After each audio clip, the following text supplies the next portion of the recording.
Ravi Prakash SiliconAndhra hospital Kuchipudi super speciality వైద్య సేవలు పూర్తిగా ఉచితం. ఆంధ్రప్రదేశ్లో వాలంటీర్ వ్యవస్థ పూర్తిగా కూడా కలుషితం అయిపోయింది. రాజకీయ ప్రోద్బలంతోనే 2.5 లక్షల మంది వాలంటీర్స్ని జగన్మోహన్ రెడ్డి ప్రభుత్వం ఏర్పాటు చేసింది. వాళ్ళందరూ కూడా వైసీపీ కార్యకర్తలు అని చెప్పేసి అంబటి రాంబాబు దగ్గర నుంచి విజయసాయి రెడ్డి దగ్గర నుంచి అనేక మంది మంత్రులు కూడా చెప్పడం జరిగింది. సాక్షాత్తు ముఖ్యమంత్రి ఎన్నికల ముందు బహిరంగ సభల్లో కూడా నా సైన్యం వాలంటీర్లే, నా పార్టీ గెలుపుకు వాళ్ళే ప్రధానమైనటువంటి కారకులు కావాలని చెప్పేసి ముఖ్యమంత్రిగా జగన్మోహన్ రెడ్డి కూడా చెప్పడం జరిగింది. ఇప్పుడు ప్రస్తుతం ఆంధ్రప్రదేశ్లో ప్రభుత్వం మారింది, పారదర్శకమైనటువంటి పరిపాలన రావాలి. ఇలాంటి పరిస్థితుల్లో వాలంటీర్స్ గత ప్రభుత్వానికి మద్దతుగా 1,00,000 మంది రాజీనామా చేయడం జరిగింది. వాళ్ళందరూ కూడా స్థానికంగా ఉండేటువంటి ఎమ్మెల్యేలు పూర్తి స్థాయిలో ఒత్తిడి చేసి వాళ్ళని రాజీనామా చేపించి ఆ పార్టీ విజయానికి ఉపయోగపడే విధంగా వాళ్ళ యొక్క సేవలను ఉపయోగించుకున్నారు. మరలా వాళ్ళు మేము మళ్ళీ వాలంటీర్లుగా కంటిన్యూ అవుతామని చెప్పేసి ఇప్పుడు ప్రభుత్వాన్ని కోరటం అనేది నిజంగా కూడా హాస్యాస్పదం.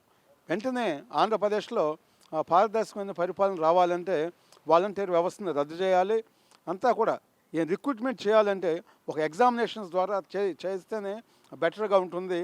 అట్లా కాకపోతే రాజకీయ నాయకుల సిఫార్సులతో ఎమ్మెల్యేలు, ఎంపీలు, మంత్రుల సిఫార్సులతో పార్టీ కార్యకర్తలను తీసుకుంటే డెఫినెట్గా పరిపాలన సవ్యంగా సాగదు, రాజకీయ జోక్యం ఉంటుంది.